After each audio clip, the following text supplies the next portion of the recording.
우주 채널 기적 방송국입니다. 저는 레인보우 크리스탈입니다. 우리 우주님들 한 분 한 분 어서 오세요. 반갑습니다. 오늘 준비한 책은 웨인 다이어의 인생의 태도 두 번째 시간입니다. 오늘은 스스로 건강해질 수 있다고 믿는 힘부터 시작합니다. 오늘날 전 세계적으로 약은 세 가지 지점에서 사용되는 것 같습니다. A 지점은 질병을 치료할 때, 즉 건강이 나빠졌을 때. B 지점은 건강이 괜찮을 때. C 지점은 완벽한 건강 상태를 추구할 때입니다. 미국에서는 A 지점과 B 지점에서 약이 사용됩니다. 증상이 나타나야 병원에 가서 상태를 설명합니다. 콧물이 나오고 열도 나고 팔도 다쳤어요. 뭔가 문제가 생기지 않으면 우린 병원에 가지 않으며 증상이 나타나야 병원에 가서 상태를 설명합니다. 서구에서 약은 증상을 없애기 위해, 통증을 없애기 위해 사용되고 있습니다.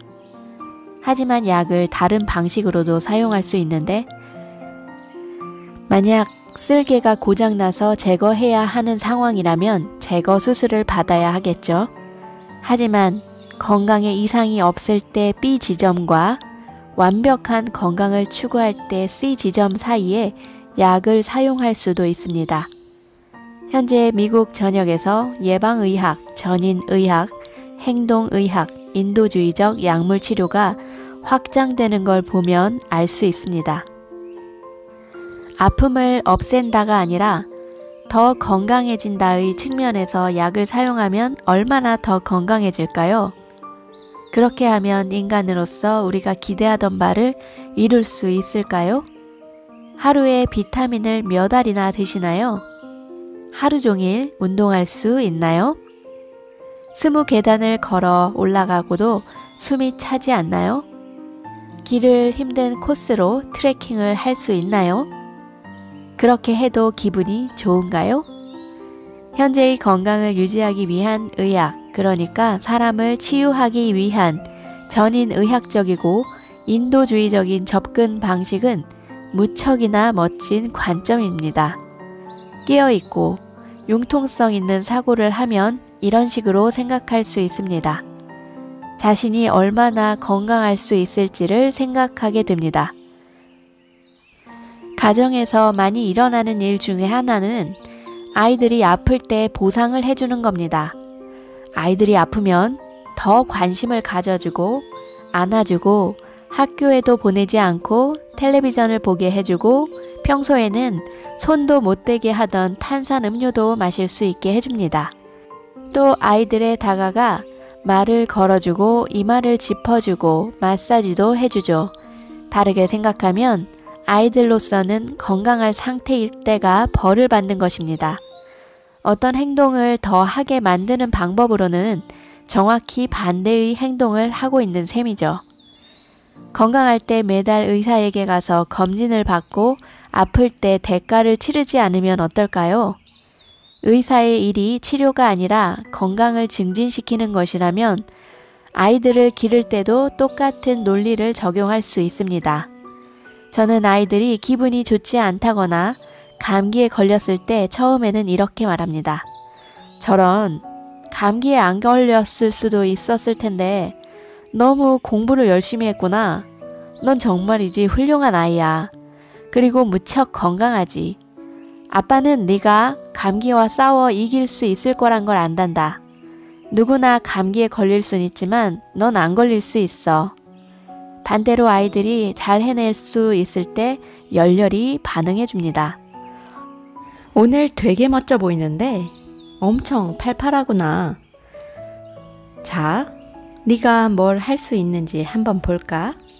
이런 식으로 아프지 않고 건강하게 만드는 겁니다.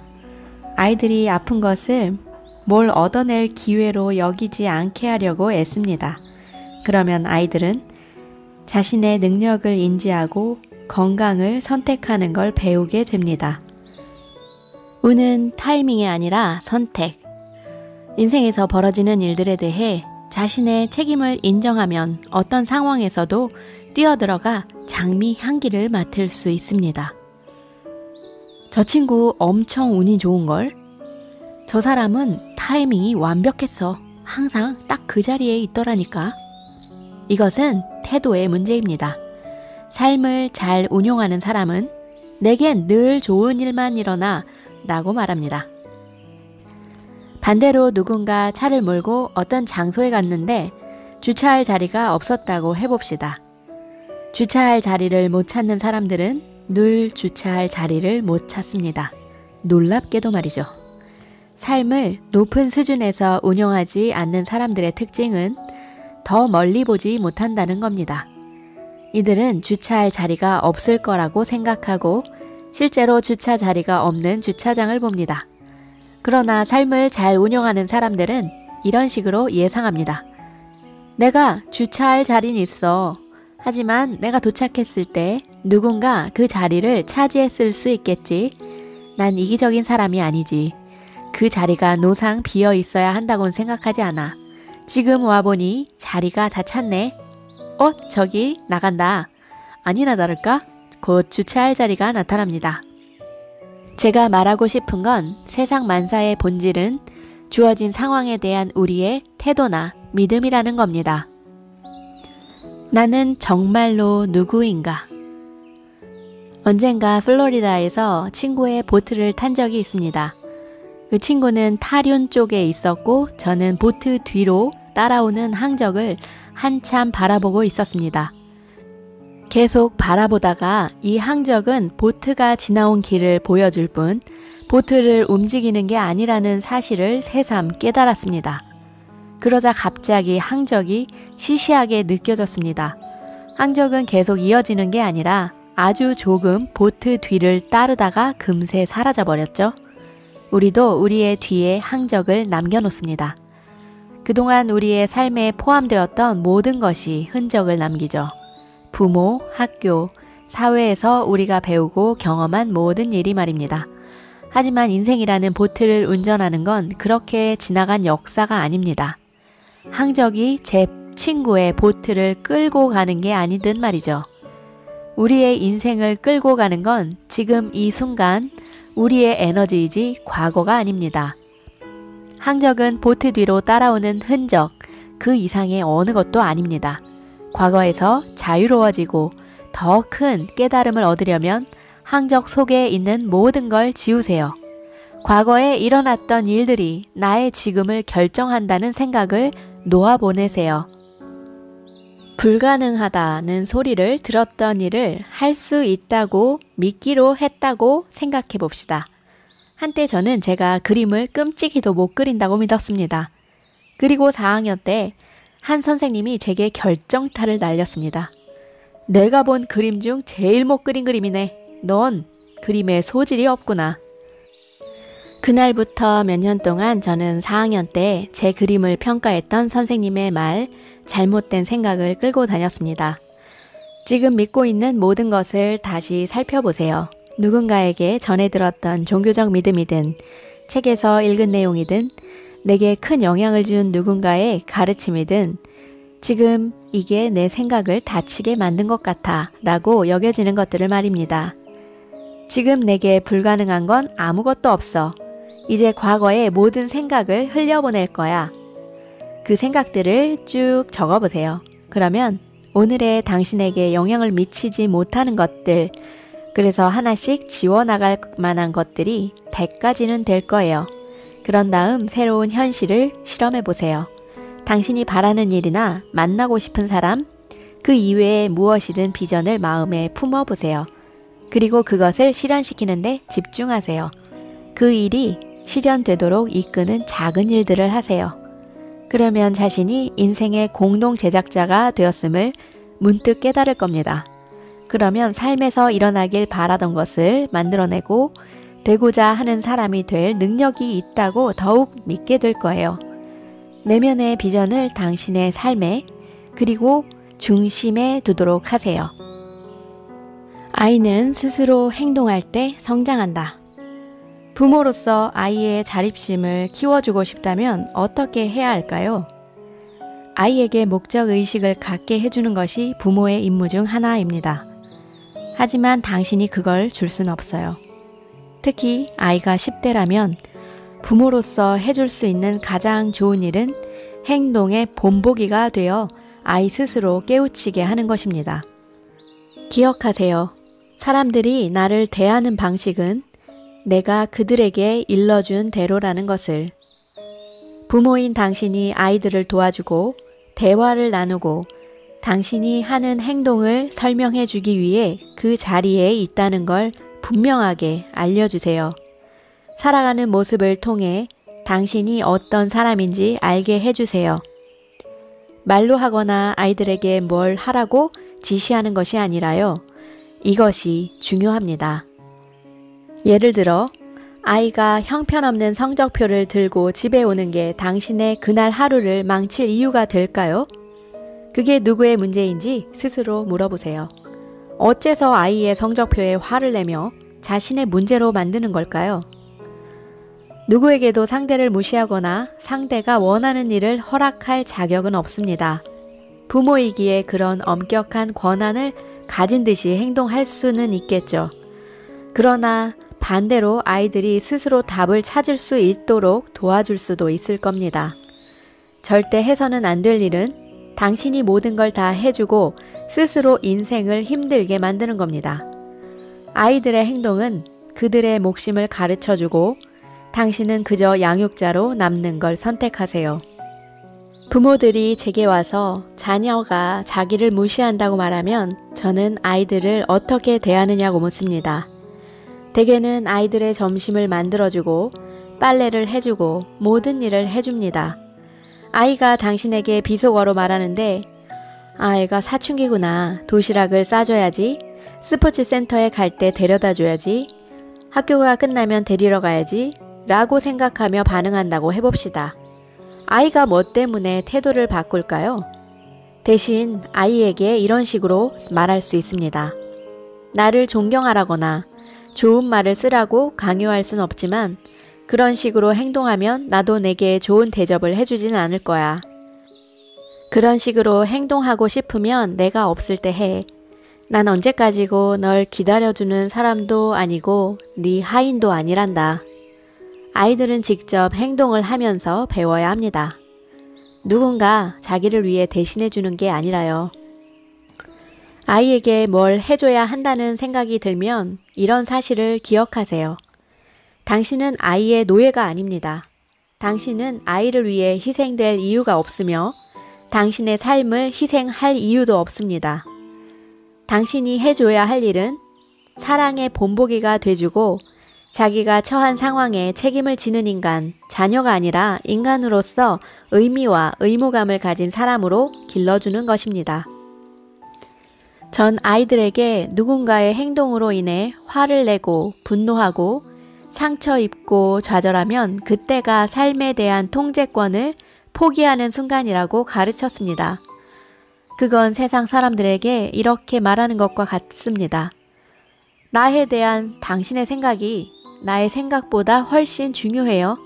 그래서 당신이 날 좋아할 만한 행동을 할 거예요. 그러기보다는 이렇게 행동해야 합니다. 나는 나를 사랑으로 가득 채운다. 그리고 이 세상에 전달한다. 누군가 이걸 받아들인다면 매우 멋진 일이다.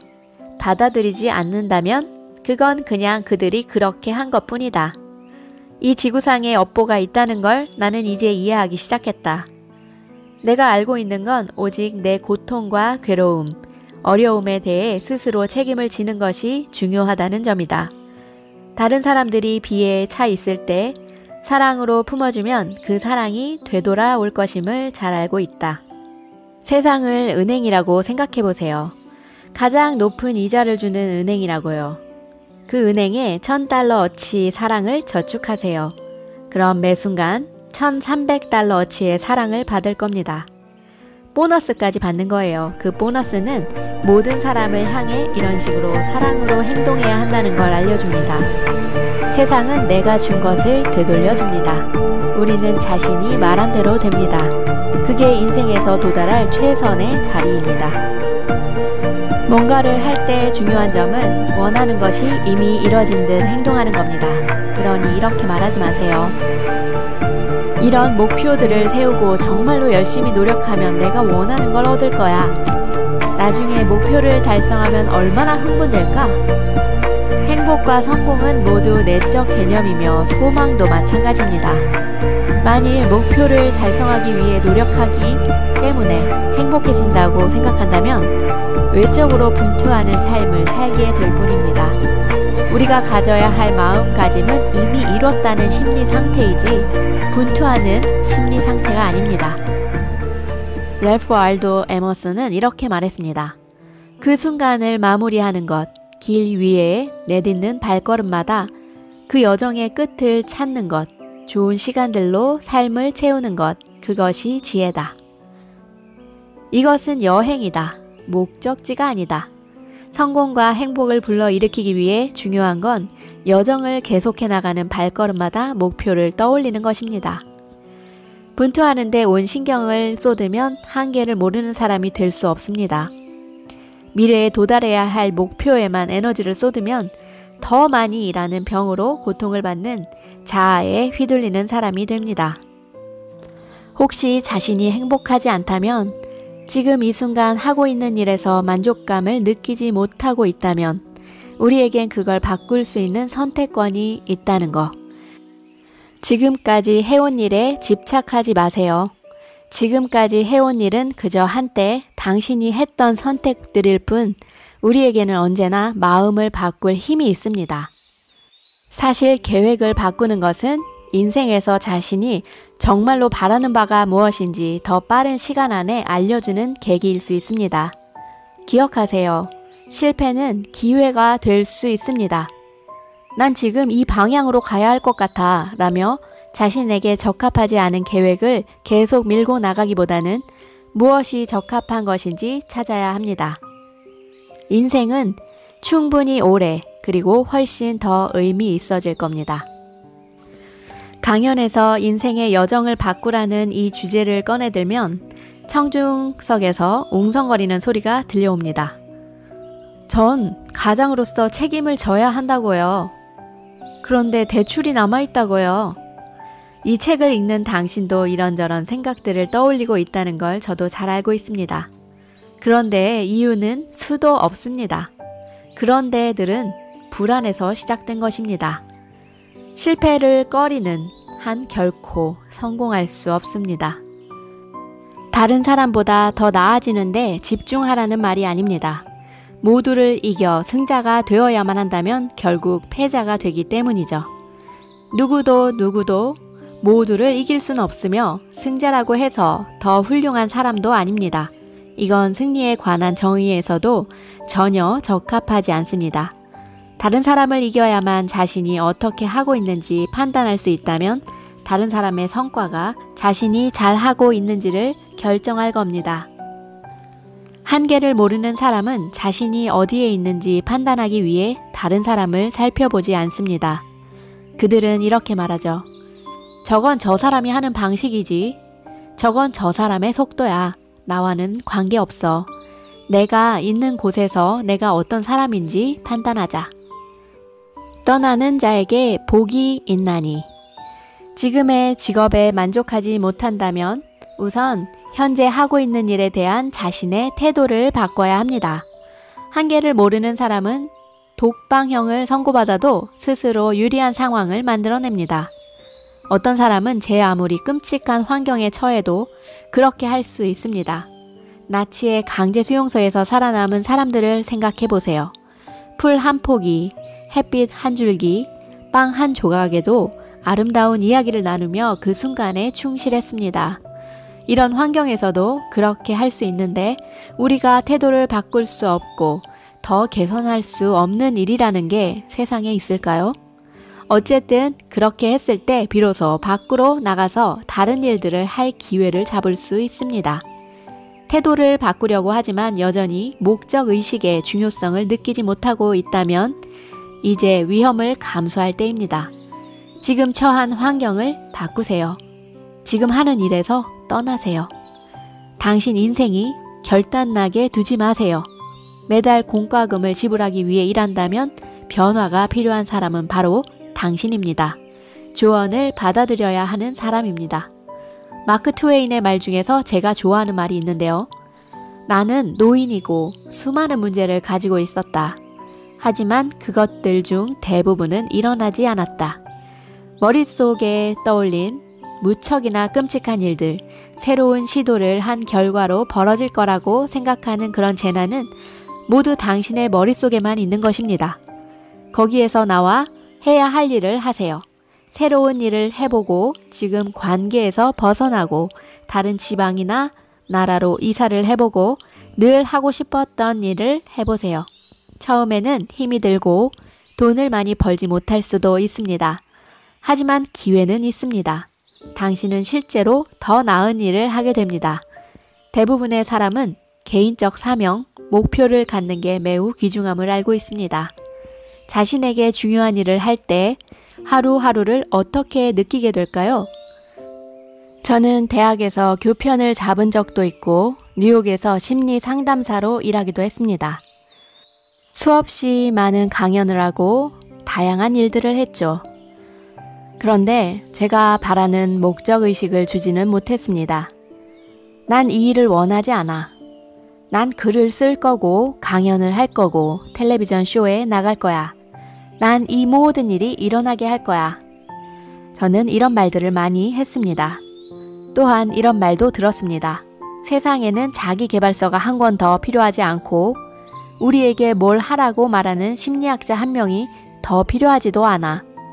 하지만 전 개의치 않았고 행복한 이기주의자를 썼고 기꺼이 그 기회를 잡을 출판사를 찾았습니다. 출판사에서는 제가 유명한 사람이 아니라 책 홍보를 위해 지역 방송국에 출연할 순 없을 거라고 말했습니다. 전 이렇게 말했죠. 좋습니다. 그러면 제가 WBAB에 가겠어요. 거기는 뉴욕 바빌론의 작은 기지국 5곳을 보유한 방송사입니다. 거기에서 처음으로 인터뷰를 했죠. 그리고 곧 다른 라디오 방송국과 텔레비전 쇼에 출연했어요. 또한 출판사는 제가 지역에서 강연할 때 판매할 책을 보내주지 않을 거라고 말했어요. 그때 저는 이렇게 말했습니다.